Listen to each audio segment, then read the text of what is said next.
Selamat pagi Bapak dan Ibu, para devosan kerahiman ilahi.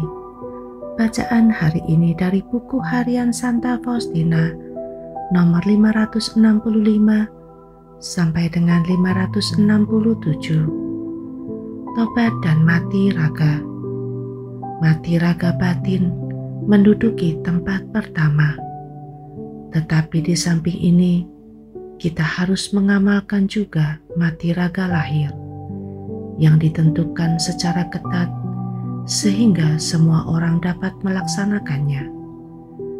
Mati raga dilaksanakan sebagai berikut.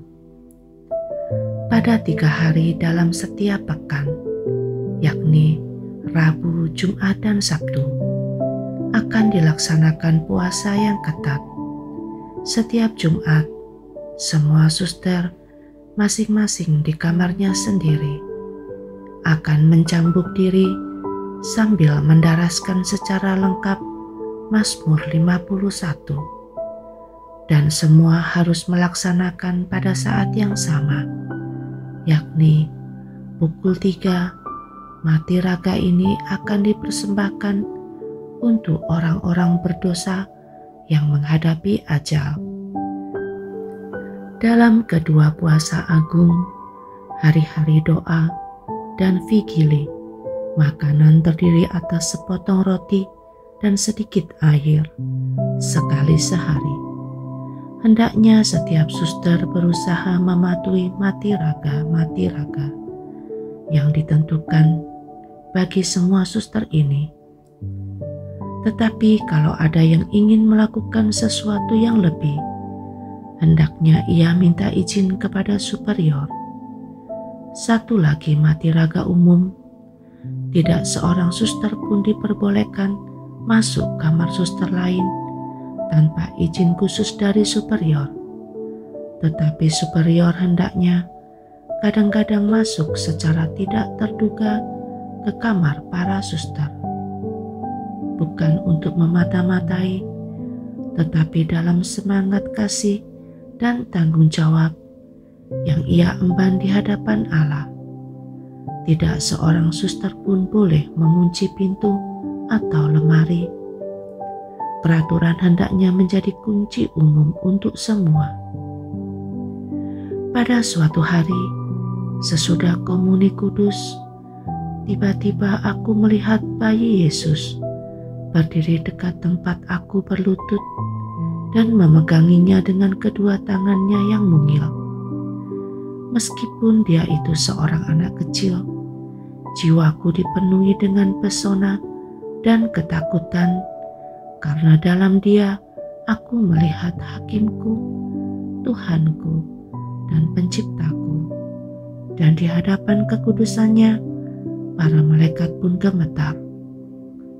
Pada saat yang sama, jiwaku dibanjiri dengan kasih yang tak terperikan, sehingga aku berpikir bahwa aku akan mati dilanda kuasa kasih itu. Kini aku melihat bahwa Yesus pertama-tama menguatkan jiwaku dan membuatnya mampu untuk tinggal bersama Dia, karena kalau tidak, aku tidak akan mampu menanggung apa yang kualami pada saat itu. Hubungan para suster dengan superior. Semua suster hendaknya menghormati superior seperti Tuhan Yesus sendiri, seperti yang kusebutkan ketika berbicara mengenai kaul ketaatan. Terhadapnya mereka hendaknya bersikap dengan kepercayaan seorang anak, dan hendaknya tidak pernah menggerutu atau mencari-cari kesalahan dalam perintah-perintahnya, karena hal ini sangat tidak menyenangkan hati Allah. Dalam hubungannya dengan para superior, setiap suster hendaknya dituntun oleh roh iman. Hendaknya ia minta dengan jujur semua yang ia butuhkan. Allah tidak menghendaki bahwa terjadi atau terulang kembali salah seorang suster menjadi penyebab duka cita atau air mata superior. Hendaknya setiap orang tahu bahwa setiap biarawati diwajibkan menghormati superiornya seperti seorang anak harus menghormati orang tuanya, sebagaimana diwajibkan oleh perintah keempat. Hanya seorang biarawati yang tidak baik yang merasa bebas menghakimi superiornya. Hendaknya para suster jujur terhadap superior dengan mengatakan segala sesuatu kepadanya dan memberitahukan segala kebutuhannya dengan kepolosan anak-anak. Para suster akan menyapa superior sebagai berikut. Dengan perkenanmu, suster superior. Mereka tidak pernah boleh mencium tangannya, tetapi kapan saja mereka berjumpa dengan dia di lorong biara atau ketika masuk ke kamarnya, mereka hendaknya berkata, "Terpujilah Yesus Kristus," sambil menundukkan kepala sedikit. Mereka hendaknya menyapa satu sama lain dengan sebutan suster, dengan menambahkan nama pribadi. Hubungan mereka dengan superior hendaknya ditandai dengan roh iman dan bukan dengan perasaan sentimental atau sanjung rayu, karena ini semua tidak pantas untuk seorang biarawati dan akan sangat menurunkan martabatnya.